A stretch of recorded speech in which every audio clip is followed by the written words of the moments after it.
태초에 요한복음 1장 1절에 태초에 말씀이 계시니라 그랬습니다. 여기서 말하는 태초는 바로 온 우주 만물이 탄생될 때 태초입니다. 어떻게 해서 하나님께서 이 지구를, 우리들을, 또한 해와 달과 또 별과 공기, 이 온 우주를 어떻게 만드셨습니까?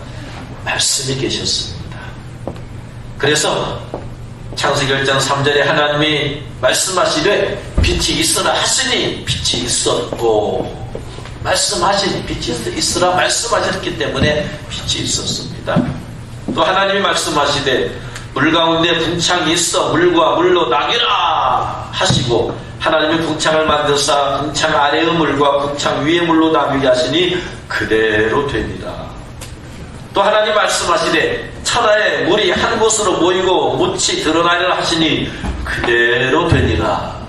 또 하나님 말씀하시되 하늘의 궁창에 광명체들이 있어 낮과 밤을 나뉘게 하고 그것들로 징조와 계절과 날과 해를 이루게 하라. 또 광명체들이 하늘의 궁창에 있어 땅을 비추라 하시니 그대로 되니라. 태초에 말씀이 계셨습니다.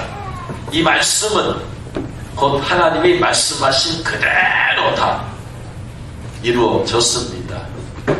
그래서 이렇게 말씀하신 그대로 되어진, 이래서 이 말씀을 성경은 능력의 말씀이다 그렇게 말해요. 히브리서 1장 1절로 3절 보면 옛적의 선지자들 통해서 여러 부분과 여러 모양으로 우리 조상들에게 말씀하신 하나님이 이 모든 날 마지막에는 아들을 통하여서 우리에게 말씀하셨으니 이 아들을 만유의 상속자로 세우시고 또 그로 말미암아 모든 세계를 지으셨느니라. 이는 하나님의 영광의 광채시요 본체의 형상이시라. 그의 능력의 말씀으로 만물을 붙드시며. 그래서 말씀은 그냥 말씀이 아니고 따라합니다. 능력의 말씀, 능력의 말씀, 말씀하신 대로 그대로 되기 때문에 능력. 여기서 말하는 능력은 전능하신 능력이죠. 그 말씀에 능치 못함이 없습니다. 여기서 능력을 바로 듀나미스라고 하죠. 듀나미스, 능력 혹은 전능. 그래서 능력의 말씀은 전능하신 말씀이고 능력의 말씀은 창조의 능력의 말씀. 그래서 누가복음 1장 34절에 가브리엘이 마리아를 찾아와서 마리아야 네가 하나님께 은혜 입었다. 네가 아들을 낳을 것인데 이름을 예수라라. 바로 메시아가 네 몸을 통해서 잉태될 것이다 했을 때 마리아가 나는 사내를 알지 못하는데 내가 어떻게 남자를 아이를 잉태할 수 있습니까? 그랬더니 천사가 성령이 내게 임하시고 지극히 높으신 이의 능력이 너희를 덮으시리니 그러면 됐다. 그래서 능력 두나미스죠. 하나님과, 하나님은 전능하신 하나님이죠. 전능하신 하나님과 하나님의 말씀은 동격이에요. 하나님, 전능하신 하나님 말씀한 대로 그대로 되기 때문에 전능하신 하나님이 고로 말씀, 그분의 말씀이에요. 그 말씀과 전능하신 하나님은 동격이 되는 거예요. 그런데 오늘 말씀 보니까 말씀이 육신이 되셨다. 그래, 그분이 바로 예수님이다. 그래서 14절에 말씀이 육신이 되어 우리 가운데 거하심에, 태초에는 말씀으로만 했던 그 하나님께서 이스라엘 백성에게 육신을 입고 오셨는데 그분이 바로 예수님이에요. 그리고 육신을 입으신 예수님이 말씀을 하십니다. 그러자 사람들이 그 예수님의 말씀을 듣습니다. 듣는데 이 말씀은 예수님 인간의 말씀이 아니고 어떤 말씀이세요? 하나님 말씀이죠. 그러니까 예수님의 말씀은 곧 하나님의 말씀이에요.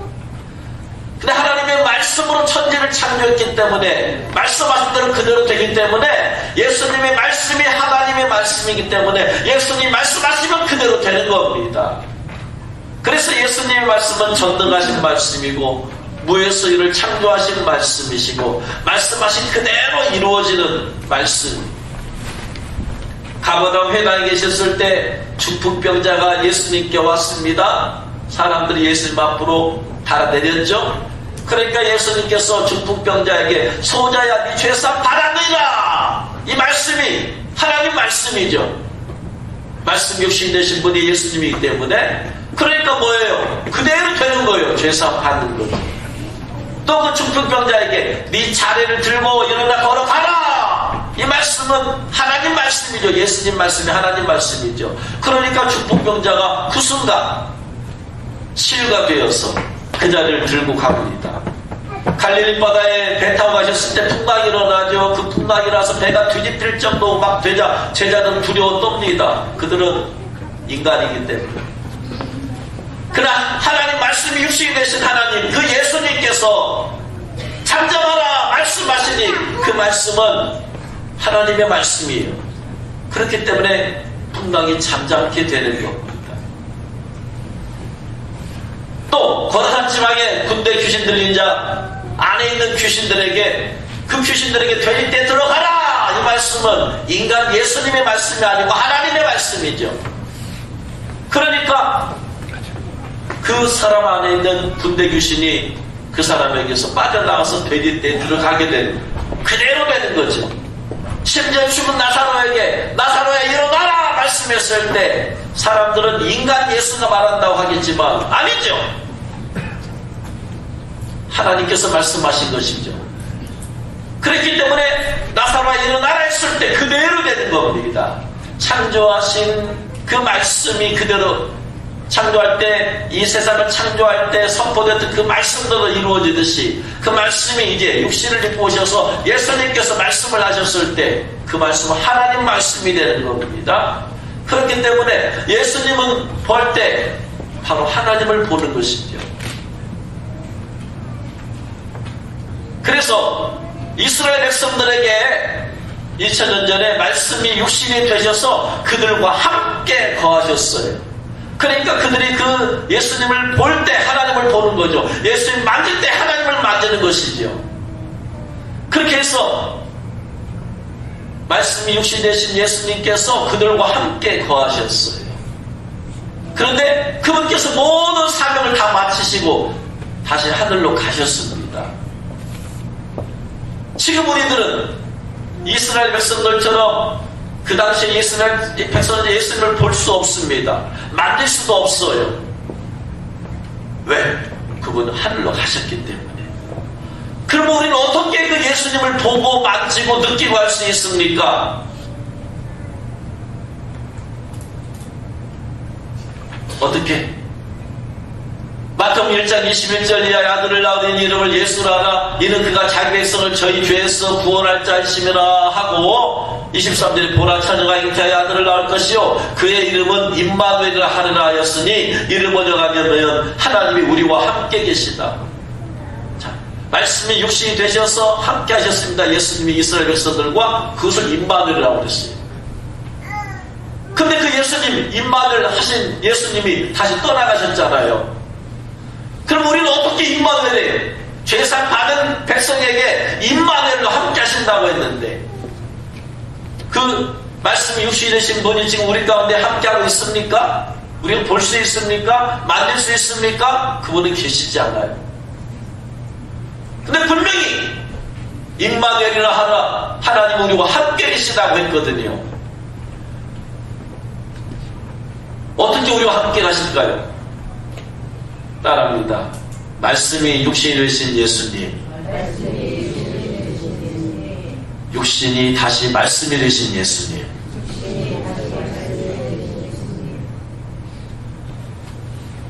2000년 있다 오신 예수님께서는 다시 돌아가셨어요. 하늘로 가셨어요. 그리고 나서 다시 또 뭘로 일하시고 역사하세요? 말씀으로 일하세요.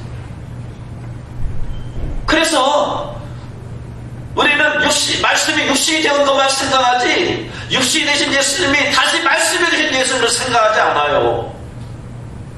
우리가 어떻게 그 예수님을 보고 만지고 느낄 수 있어요? 뭘로? 말씀으로. 태초에 말씀이 계시니라. 이 말씀이 하나님과 함께 하셨으니 이 말씀이 곧 하나님이라. 말씀이 곧 하나님이에요. 그리고 나서 이 땅에 육체를 입고 오신 분은 우리는 예수님이라 불러요. 그분은 하나님이세요. 예수님의 본질은 말씀이세요. 그래서 이 땅에 오셨을 때 그분은 계속해서 말씀으로 이스라엘 백성들에게 당신이 하나님이심을 드러내 보였어요.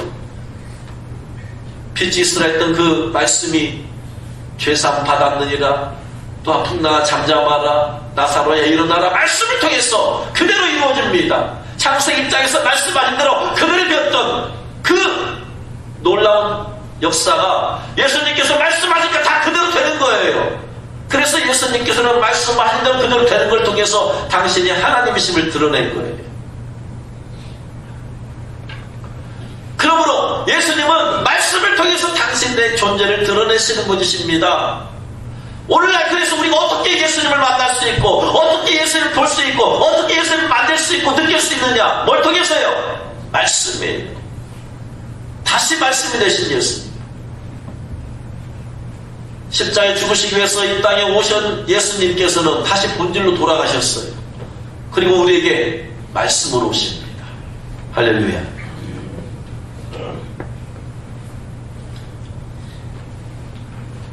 어떤 지체 높은 분이요, 여러분의 집을, 우리들의 집을 방문했어요. 그때 우리는 뭐라고 말합니까?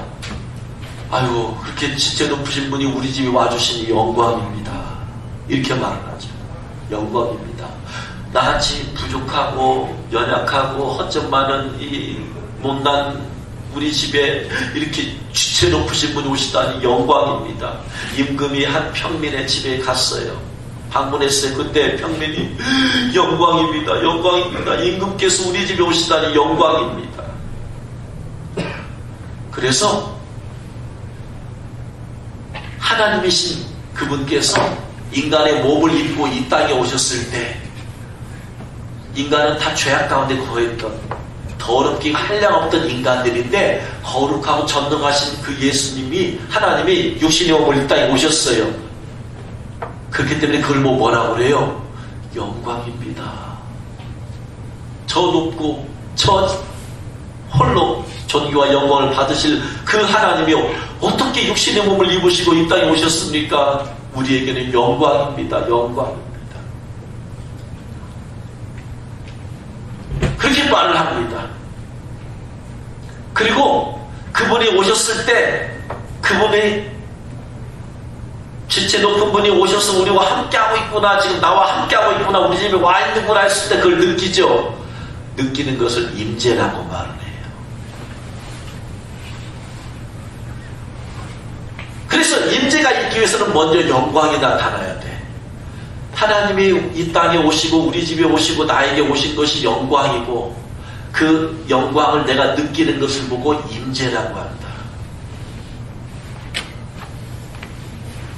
그래서 죄인 중에 괴수인 나에게 예수님이 나에게 오시는 거죠. 오시는 것이 뭐다?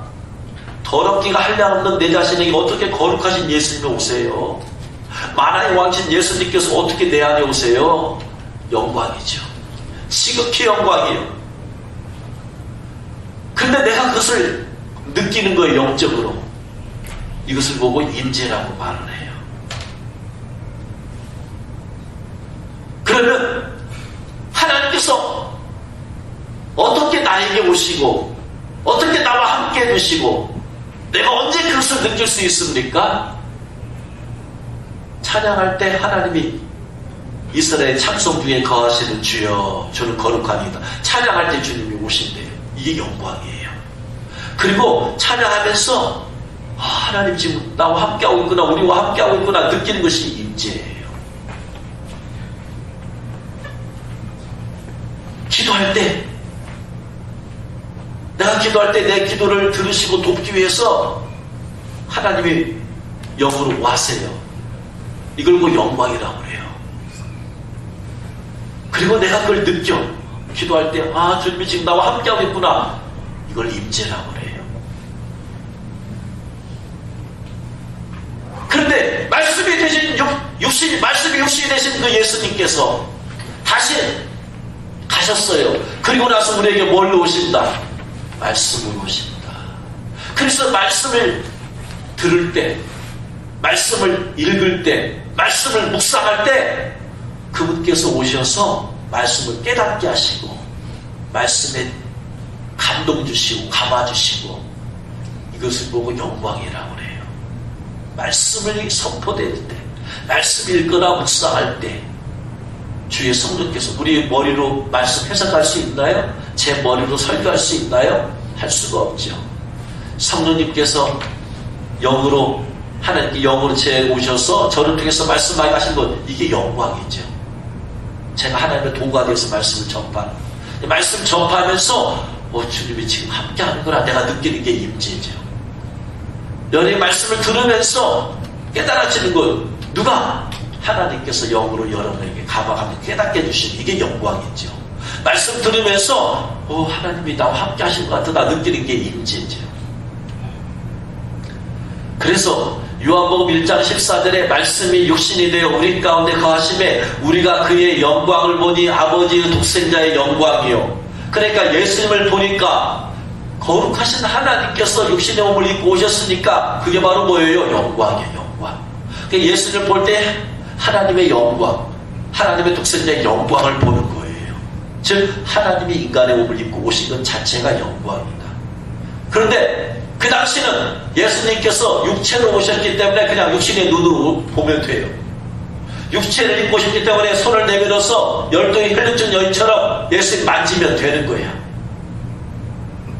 그런데 지금은 다시 그분이 가시고 말씀으로 오시기 때문에 우리가 말씀을 들을 때, 말씀을 볼 때, 말씀을 묵상할 때 성령께서, 하나님께서 영으로 이곳에 오셔서 말씀을 선포하게 하신, 깨닫게 하신 것이 영광이요. 그 하나님이 지금 나와 함께하고 있구나 느끼는 것이 바로 임재예요. 그래서 개인적으로 개인적으로 하나님의 영광과 임재를 느끼려면은 내가 개인적으로 성경을 읽어야 돼요. 읽을 때 깨달아지는, 이 말은 하나님이 지금 영으로 영광 가운데 임하시는 말씀 읽을 때 말씀 깨달았어요. 그러면서 느껴, 하나님이 지금 나와 함께하고 있구나. 이걸 보고 임재라고 합니다. 그래서 오늘날에는 어떻게 하면 하나님을 만나고 경험하고 체험하느냐? 다시 말씀을 돌아가셨어요, 원래로. 그러니까 우리에게는 지금 말씀으로 오신 거예요. 2000년엔 육체를 입고 오셨지만 다시 우리에게 뭘로 오신다? 말씀으로 오신다.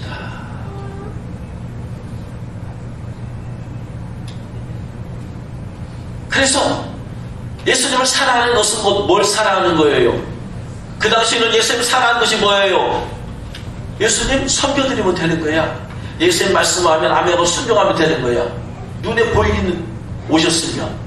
근데 그분이 다시 가시고 우리에게 뭘로 오신다? 말씀으로 오세요. 그러니까 예수님을 사랑하는 것은 곧 뭐예요? 말씀을 사랑하는 거예요. 예수님께 순종하는 것은 뭐예요? 그분의 말씀에 순종하는 거예요. 하나님과 말씀은 동격이, 예수님과 말씀은 동격이. 그래서 예수님 만나러 가는 것은 뭐예요? 말씀을 들으러, 말씀을 읽으러, 말씀 묵상하는 것이 곧 예수님 만나러 가는 길이에요. 그런데 그 말씀 안에 14절 말씀 보니까 말씀이 육신이 되어 우리 가운데 거하심에 우리가 그의 영광을 보니 아버지의 독생자의 영광이요 은혜와 진리가 충만하더라. 누구에게 은혜가 충만했다고 했어요? 예수님 보니까 예수님이 은혜가 충만했어요. 율법은 누구를 통해서 왔고, 오늘 말씀에서 율법은 누구를 통해서 왔고, 모세를 통해서 왔어요. 그러므로 모세를 보면 은혜가 충만하지가 않아. 그런데 예수님 말씀이 육신이 되신 그 예수님을 보니까 은혜와 진리가 충만하더라. 예수님 안에 은혜가 충만해요. 은혜가. 이 말은 무슨 말이에요? 따라합니다. 말씀 안에 충만한 은혜가 있다. 충만한 은혜를 받으려면 말씀으로 가면 된다 이 말이에요. 말씀 안에 충만한 은혜가 있어요. 말씀 안에 충만한 구원의 은혜가 있어요. 말씀 안에 구원의 은혜가 있어. 은혜란 죄인인 내가 예수 그리스도를 믿음으로 죄사함 받는 거죠. 에베소 2장 8절 너희는 그 은혜를 인하여 믿음으로 말미암아 구원을 얻었나니 은혜를 인해서 믿음으로 말미암아 구원을 얻었어요. 그 아들 예수의 피가 너희 모든 죄를 씻을 것이요. 말씀 안에 구원의 은혜가 있어요. 충만한 구원의 은혜가 있어요. 그래서 말씀을 읽으면 읽을수록 내가 얼마나 나쁜 죄인인가, 나쁜 놈인가, 얼마나 내가 죄악 가운데 걸었는가 말씀을 보면 알아. 말씀 안에 읽고 묵상하고 듣고 하면은 깨달아져. 그리고 나서 나 같은 죄인을 위해서 예수의 피를 죽으셨다니 얼마나 놀라운 일인가. 충만한 은혜가 있어요. 그래서 말씀 안에 말씀을 읽고 묵상하고 들을수록 나의 비참한 모습을 발견하게 돼. 내가 이렇게 나쁜 놈이구나. 내가 이렇게 못된 짓 하고 살았구나. 내 마음속에 이렇게 더러운 게 많구나. 깨달아. 그러면서 뭐냐? 그럼에도 불구하고 나 같은 걸 용서하기 위해서 예수님이 십자가에서 피를 그러니까 주님의 은혜가 너무나 크고 놀라운 거예요. 그러므로 말씀 안에 구원의 은혜, 말씀 읽고 묵상할수록 내가 받은 구원이 얼마나 놀랍고 감사한지 그걸 깨닫게 되는 거예요. 말씀 안에 충만한 치유의 은혜가 있어요. 말씀 안에 있어요. 마태복음 8장 16절에 저물매 사람들의 귀신 들린 자를 많이 데리고 예수님께 오거늘 예수님이 말씀으로 귀신들을 쫓아내시고 병든 자를 다 고치시니, 말씀으로, 예수님 말씀이고 하나님 말씀이. 왜냐면 하나님의 인간의 몸을 입고 오셨으니까. 말씀으로 귀신들을 쫓아냈어요. 그리고 치유하셨어요. 말씀으로 병든 자를 고치셨어요. 그래서 치유하셨어요.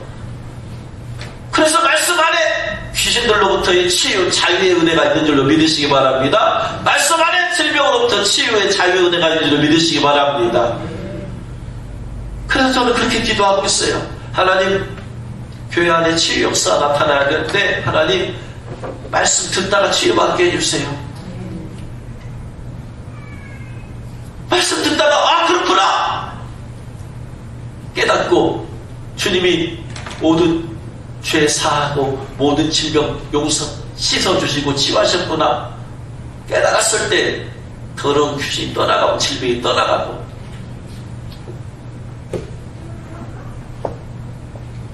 상하고 지친 내면에 그 말씀으로 주님께서 여러분을 만지시잖아요.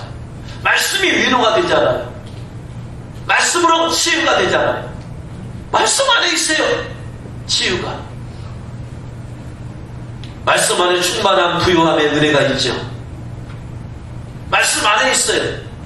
신명기 28장 1절에 네가 네 하나님 여호와의 말씀을 삼가 듣고 내가 오늘 내게 명령하는 그 모든 명령을 지켜 행하면 내 하나님 여호와께서 너를 세계 모든 민족 위에 뛰어나게 하실 것이라. 네가 내 하나님 여호와의 말씀을 청종하며 이 모든 복이 내게 임하며 내게 이르시되 성읍에서도 복을 받고 들에서도 복을 받을 것이며 내 몸의 자녀와 내 토지의 소산과 내 짐승의 새끼와 소와 양의 새끼가 복을 받을 것이며 내 방주리와 떡 반죽 그릇이 복을 받을 것이며 내가 들어와도 복을 받고 나가도 복을 받을 것이니라. 여호와께서 너를 대적하기 위해 일어나 적군들을 내 앞에서 패하게 하시리니 그 길이 한 길로 너를 치러 왔으나 내 앞에서 7길 도망하리라. 이런 축복이 어디에 있다고요? 말씀 안에 있어요. 말씀 안에 그 안에 있기 때문에 그 말씀에 순종하면 이런 축복이 임하고, 말씀 안에 축복이 있기 때문에 말씀을 벗어나면 그 축복을 벗어나게 되는 거예요. 그래서 말씀 안에 충만한 은혜가 있어요. 그러면 여러분이 말씀을 들으면 들을수록 충만한 은혜가 여러분에게 임하는 줄로 믿으시기 바랍니다. 말씀을 읽으면 읽은 만큼 더 충만한 은혜가 임하는 거예요. 말씀을 깨달으면 깨달은 만큼, 말씀을 묵상하면 묵상하는 만큼 그 충만한 은혜가 여러분에게 흘러 넘칠 줄로 믿으시기 바랍니다. 또 은혜와 진리가 충만하니라 그랬어요.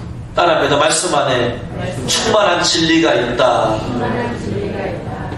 말씀 안에 진리가 있어요. 요한복음 17장 17절 말씀 보세요. 그들을 진리로 거룩하게 하옵소서. 아버지의 말씀이 진리입니다. 말씀이 진리래요. 근데 충만한 진리가 있어요. 여러분, 진리가 왜 필요합니까? 도대체 진리가 왜 필요한 거예요? 어느 때 필요한 거예요? 요한복음 17장 17절에서 그들을 진리로 거룩하게 하옵소서. 진리가 어느 때 쓰임받는 거예요? 거룩하게 하는데. 세상에 수많은 사람들의 말이 있습니다. 정치가들 날마다 말하죠. 기업가들도 수없이 말을 합니다. 우리가 말없이 사는 적이 있나요? 말을 합니다. 부모는 자식에게 말합니다. 선생님은 제자들에게 말합니다. 수많은 말들이 있습니다. 그런데 이 세상에 있는 모든 사람들은 자체가 불완전하죠. 자체가 죄 가운데 거했어요. 그렇기 때문에 그 사람들 삶도 불완전하고 죄 가운데 있기 때문에 그들의 말에는 참된 진리가 없어요. 일부분 진리가 있을런지를, 부분적인 진리가 있을런지 모르지만 어느 게 진리고 어느 게 비진리인지 사람들은 구분하는 능력이 없어요. 어떤 사람은 비진리를 진리라고 믿고 따르는 사람이 있어요. 어떤 사람은 진리를 비진리라고 무시하는 사람도 있어요. 왜? 아니, 섞여 있다 이 말이에요. 진짜 글과 가짜 글이 섞여 있어요. 이걸 어떻게 구분하냐 이 말이에요. 전문가도 아닌데. 말씀과 전문가도 아닌데 저 사람이, 여러분이 저 사람이 진리를 말하는지 거짓을 말하는지 어떻게 하냐 이 말이에요. 그러니까 거짓 그리스도가 나타나고 이단이 나타나고 모르니까 그건 분별을. 그런데 절대적 진리, 참 진리만을 담고 있는 것이 뭐다? 하나님 말씀입니다. 절대적 진리가 있기 때문에 성경 말씀만이 여러분들을 거룩하게 만들 수 있어요. 세상 사람들의 말은 자기 중심적인 말, 자기 감정에서 나온 말, 자기가 잘못된 생각에서 나온 말도 수없이 많기 때문에 세상 사람들의 말로는 여러분 우리가 거룩해질 수가 없어요. 그들의 말로는 거룩해질 수가 없어. 그들의 말이 우리를 죄를 깨닫게 만들어주지 않아요. 그러나 하나님의 말씀은 거룩하고 하나님 말씀은 능력 있게 우리를 변화시키면서 거룩하게 만들 줄로 믿으시기 바랍니다. 요한복음 1장 1절 이하에 태초에 말씀이 계시니라. 이 말씀이 하나님과 함께 계셨으니 말씀은 하나님이시라. 그가 태초에 하나님과 함께 계셨고 만물이 그로 말미암아 지은 바 되었으니 지은 것이 하나도 그가 없이 된 것은 없느니라. 만물이 그로 말미암아 지은 바 되었다. 여기서 지은 바 되었다. 여기서 만물이 그로 말미암아, 그가 뭐예요? 말씀이죠. 만물이 말씀으로 말미암아 지은 바 되었어요. 여기서 지은 바 되었다. 헬라어로 기노마이예요. 기노마이. 기노마이가 무슨 말이냐면 일어나다, 자라다, 열매를 맺다. 말씀으로 말미암아 지은 바 되었으면 말씀으로 말미암아 일어나게 되었어요. 말씀으로 말미암아서 하나님이 말씀하셨기 때문에 나무들이 자라고 사람들이 자라고 모든 생명체가 자라는 거예요. 하나님 말씀하셨기 때문에 그 자란 것들이 열매를 맺는 거예요. 그 하나님의 말씀은 말씀하신 대로 되는 거예요. 그 말씀이 여러분 안에 있을 때 여러분 안에서 내면의 변화가 일어날 줄로 믿으시기 바랍니다. 말씀이 여러분 안에 있을 때 여러분의 영이 자라는 거예요. 말씀이 여러분 안에 있을 때 여러분이 열매를 맺을 수 있습니다. 아무리 좋은 보약도 내 몸 밖에 있으면 아무런 영향을 끼치지 못해요. 아무리 좋은 보약이 있어요. 근데 그 보약을 내가 먹고 마셨을 때, 내 몸 안에 들어왔을 때 내 안에서 변화를 일으킵니다. 아무리 좋은 말씀도 내 밖에 있으면 어떤 변화도 일으키지 못해요. 그러면 전능하신 말씀이 아니네요? 전능하신 말씀은 그냥 말씀대로 된다고 했는데 인간과 다른 것의 차이. 예수님께서는 풍랑 잠잠하라 하면 그대로 됩니다. 풍랑 안에 물속에 말씀이 들어갈 필요가 없어요. 귀신들에게 떠나가라 하면 그대로 되어집니다. 왜냐? 귀신 속에 말씀이 들어가서 뭐 내면의 변화를 일으키거나 그런 거 없어요. 그런데 인간만큼은 하나님이 형상으로 만드는 이 인격을 주셨어. 그래서 로봇으로 만들었더라면 말씀을 너 이렇게 되라 하면은 그냥 다다닥닥닥 다 될 거예요. 근데 인격을 줬어요. 그 인격으로 말씀을 받아들이기도 하고 안 받아들이기도 해. 말씀을 받아들이면 그 안으로 들어와서 그 말씀의 안에서 변화를 일으키고 자라게 만들고 열매를 맺지만, 말씀을 내가 안 받아들이면 말씀은 역사하지 않아요. 인격을 주셨기 때문에. 그래서 10편 119편 11절에 내가 주께 범죄하지 아니하려 하여 주의 말씀을 내 마음에 두었나이다. 만물보다 신이 거짓되고 부패한 것은 인간의 마음이에요. 마음. 이 마음이 변화시켜야 돼요. 마음의 역사가 나타나야 돼요. 그러려면 이 마음의 말씀에 들어가야 돼. 그러려면 주의 말씀을 내 마음에 받아들여야 돼. 선생님이 학생에게 훈계를 합니다. 그랬더니 한 학생은 그 훈계를 마음으로 받아들여서 알겠습니다 하는데, 한 학생은 한 귀로 듣고 한 귀로 흘러요. 너는 말해라. 내가 네 말 들을 줄 아냐. 똑같이 선생님이 두 학생에게 똑같은 말을 했어요. 한 학생은 변화가 되고 한 학생은 그대로야. 차이가 어디 있어요? 마음에 받아들였느냐 안 받아들였느냐. 하나님 말씀을 마음에 받아들인 사람은 말씀이 그 마음에서 능력으로 역사합니다. 그리고 그 영이 자라납니다. 그리고 열매를 맺습니다. 그러나 아무리 좋은 능력의 말씀도 받아들이지 않으면 한 귀로 듣고 한 귀로 흘러버려. 혹은 내가 거부해요. 거부해, 말씀이.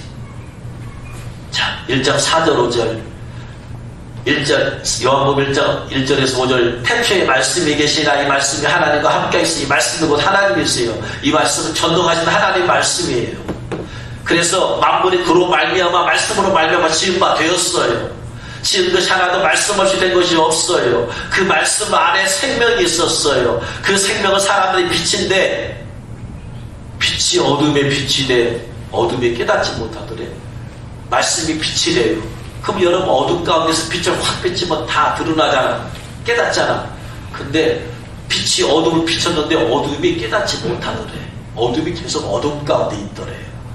어떻게 이런 일이 있을 수 있어요? 여러분 밤 어두운 밤에 형광등 불빛을 확 켜면 다 드러나잖아요. 뭐가 더럽고 어디가 쓰레기가 있는 다 드러나잖아.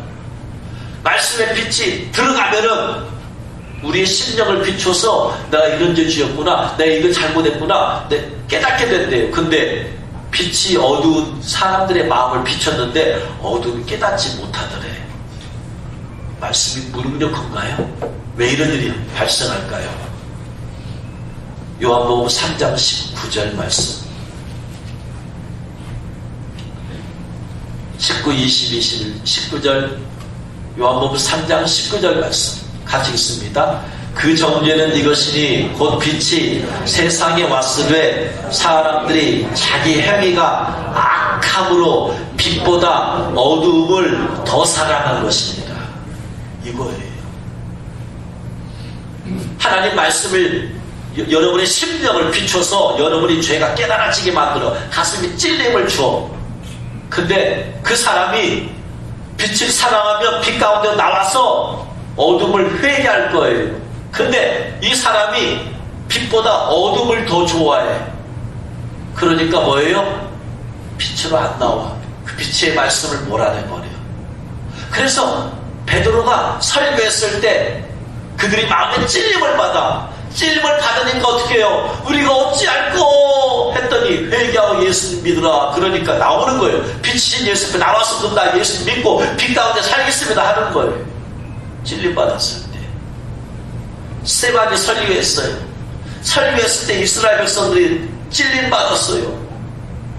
그럼 찔림 받고 너희가 예수 죽였다 그랬을 때 찔림 받았어요. 그럼 우리가 어찌할꼬 회개하고 예수 믿으라 하면 되는데 찔림 받고 빛보다 어둠을 사랑했기 때문에 저런 소리 하는 놈은 없애버려야 한다 해도 돌로 쳐 죽여버리는 거예요. 어떤 사람은 어둠보다 빛을 더 사랑했어. 어둠 가운데 살았지만 어떤 사람은 어둠 가운데 살았지만 계속 더 어둠을 더 사랑해서 빛이신 말씀이 들어오고 빛된 말씀을 설교하는 스데반을 때려 죽였어. 더 이상 빛된 말씀이 선포되지 못하게 하는 거예요. 교회를 다녀도 변화되지 않는 사람은 이거예요. 왜 계속해서 빛된 말씀을 듣는데, 계속해서 빛인 말씀을 선포하는데 왜 변화가 안 되냐? 그 사람의 심령이 빛보다 어둠을 더 사랑하는 거예요. 그래서 말씀을 무시해버리는 거예요. 찔림 받아도 무시해버리는 거예요. 찔림을 받으면 찔림을 주는 목사를 싫어하는 거예요. 왜 목사 저런 설교만 해? 왜 축복된 설교 좀 하지, 좋은 설교 좀 하지, 왜 자꾸 나를 찔림을 줘? 나 교회 못 나가겠네. 뭐 때문에 그래요? 빛보다 어둠을 더 사랑하기 때문에 그런 거예요. 그래서 20절 21절에 악을 행하는 자마다 빛을 미워하여 빛으로 오지 아니하나니 이는 그 행위가 드러날까 하니요, 진리를 따르는 자는 빛으로 오나니 이는 그 행위가 하나님 앞에서, 하나님 안에서 행한 것임을 나타내려 함이라 하시니라. 그러므로 진리의 말씀 앞에 나오세요. 여러분이 진짜 빛을 사랑한다면. 그리고 그 말씀이 여러분의 내면을 비추게 만드세요. 그 비춰야지 여러분 죄를 깨달아. 죄를 깨달아야지 회개가 돼요. 회개가 되어야지 여러분이 죄사함 받고 죄 씻음 받고 은혜와 축복의 길로 나오는 거예요. 이제 말씀을 마칩니다. 신년 새 천주일 예배, 하나님께서는 온비 성도들이 마리아처럼 주 앞에 나와서 말씀 들으래요. 주의 발산여서 말씀을 듣고 그 말씀을 사모함으로 듣고 주의 음성 들었던 마리아처럼 여러분이 말씀 듣기를 사모하래요. 말씀이 육신이 되신 예수님은 다시 가시고 우리에게 말씀으로 오십니다. 그러므로 예수님 만나려면 말씀 앞에 나아가세요. 말씀을 듣는 것이 예수님 만나러 온 겁니다. 말씀 읽고 묵상하는 것이 예수님 만나는 거예요. 말씀을 듣고 말씀 읽고 말씀 묵상할 때 하나님의 영으로 함께 했어요. 우리에게 영광이라 그래요. 영광입니다. 나 같은 죄인의 괴수에게, 나 같은 못된 놈에게 주님이 함께 하시다며, 영으로 함께 하시다니 영광입니다 하면서 그분이 오심을 내가 느끼는 것을 임재라고 그래요. 2020년 말씀을 읽고 묵상할 때, 말씀을 들을 때 함께 하신 그분의 임재를 느끼시기를 주의 이름으로 축원합니다. 그 말씀 안에 은혜가 충만해요. 읽으면 읽을수록 더 많은 은혜를 발견해요. 들으면 들을수록, 묵상하면 묵상할수록 더 많은 은혜를 깨닫게 되고 발견하게 되는 거예요. 그리고 그 말씀 안에 진리가 충만해요. 그 진리는 우리를 거룩하게 만들어요. 말씀 읽고 묵상하면 묵상할수록 빛된 말씀이 우리를 조명합니다. 우리가 어두운 가운데 행했던 생각들, 어두움의 마음들, 어두운 영들, 어두운 죄악들, 어두운 입술의 언어들 비춰서 회개케 합니다. 그래서 우리를 거룩하게 만들어줘요. 그러면서 주님의 은혜와 축복 가운데 거하게 만들어줍니다. 말씀으로 말미암아 주님이 만나고 주님이 임재 가운데 가고 은혜와 진리가 충만한 여러분 되시기를 주의 이름으로 축원합니다. 기도하겠습니다. 말씀 들은 것 생각하면서 하나님, 2020년 말씀으로 주님의 임재와 영광과 임재 가운데 거하고 말씀으로 충만